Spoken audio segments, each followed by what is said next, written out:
ধানমন্ডি ৩২-এ শেখ মুজিবের বাসা নিয়ে যেন আলোচনা সমালোচনা থামছেই না।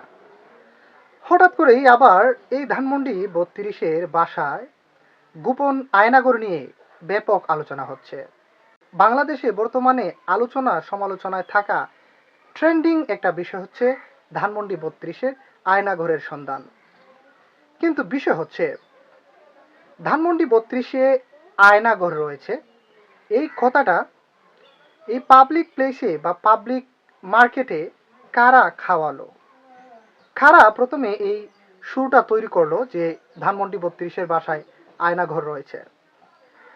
এখানে সন্দেহের বিষয়টা কিন্তু উড়িয়ে দেওয়া যায় না, কারণ যেভাবে শেখ হাসিনা এবং তার কথিত দূষররা মিলিয়ে মিশিয়ে দেশের মধ্যে একটা অস্থিতিশীল একটা পরিবেশ তারা তৈরি করেছিলেন, একটা ফেসিজম তারা তৈরি করেছিলেন, এক্ষেত্রে আয়নাঘর এখানে থাকা এটা কোনো সন্দেহের বাইরের কোনো বিষয় নয়।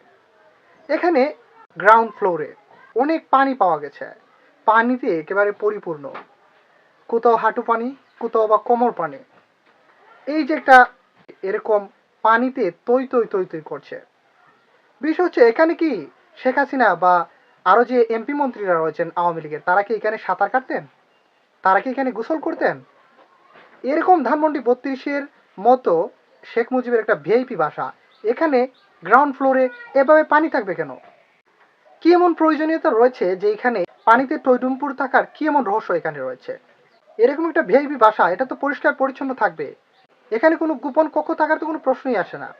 কিন্তু এমনই একটা জায়গার মধ্যে গ্রাউন্ড ফ্লোরে এবং তার পরেও আবার নিচে নাকি আরো ফ্লোর রয়েছে, আরো সিঁড়ি রয়েছে নিচে যাওয়ার, কিন্তু ভয়ে সেখানে কেউ যাচ্ছে না। এরকম ভাবে আর্কিটেকচারের মধ্যে বাসা তৈরি করা আর সেখানে পানি ভর্তি টইটুম্বুর থাকা, এটা আসলে সাধারণ মানুষ মেনে নিতে পারছে না। তার লোকজনের মুখে এটাও শোনা যাচ্ছে এখানে নাকি মানুষের চুল পাওয়া যাচ্ছে। তারপরে এই ফ্লোরের মধ্যে হাঁটলে, এই পানি ভর্তি গ্রাউন্ড ফ্লোরে হাঁটলে একটু পরপরই লোহার অ্যাঙ্গেল পাওয়া যাচ্ছে, যেখানে নাকি বেঁধে মানুষকে নির্যাতন করা হতো আওয়ামী লীগের সময়। জনমনে নানা প্রশ্ন, তাহলে কি আইন শৃঙ্খলা বাহিনীর নির্যাতনের পাশাপাশি আড়ালে কি তাহলে শেখ হাসিনার কথিত দূষররা কি বা শেখ হাসিনার যে বাহিনী রয়েছে তারা কি এখানে এনে নির্যাতন চালাতো? জনমনে এখন এটা নিয়ে নানা প্রশ্ন, নতুন নতুন ঘটনা উদ্ঘাটন করছে এই ধানমন্ডি ৩২ নিয়ে আর এই শেখ হাসিনার আওয়ামী লীগ নিয়ে। এই আলোচনা এবং সমালোচনার শেষ কোথায়, যেগুলা নিয়ে জনমনে আতঙ্ক বিরাজ করছে।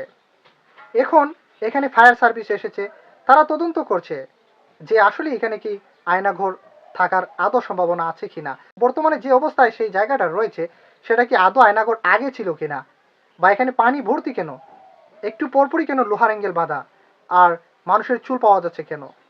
এই যে একটা চিন্তার একটা বিষয়, হেসে উড়িয়ে দেওয়ার মতো কিছু না, বা একেবারে এটাকে নিয়ে একেবারে একেবারে না চিন্তা করে থাকার মতো বিষয় না।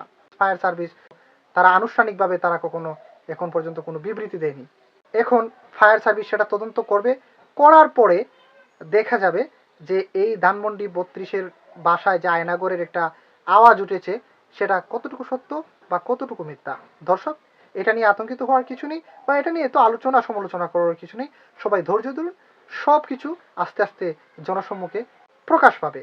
আমরা সবাই চাই যারা দোষী রয়েছে, যারা অত্যাচারী, যারা জালেম, তাদের সবার বিচার একটা সুষ্ঠু আইনের মাধ্যমে করা হোক। এটাই জনগণের প্রত্যাশা, এটাই এই দেশ মাটির প্রত্যাশা। ভালো থাকবেন, সকলকে ধন্যবাদ।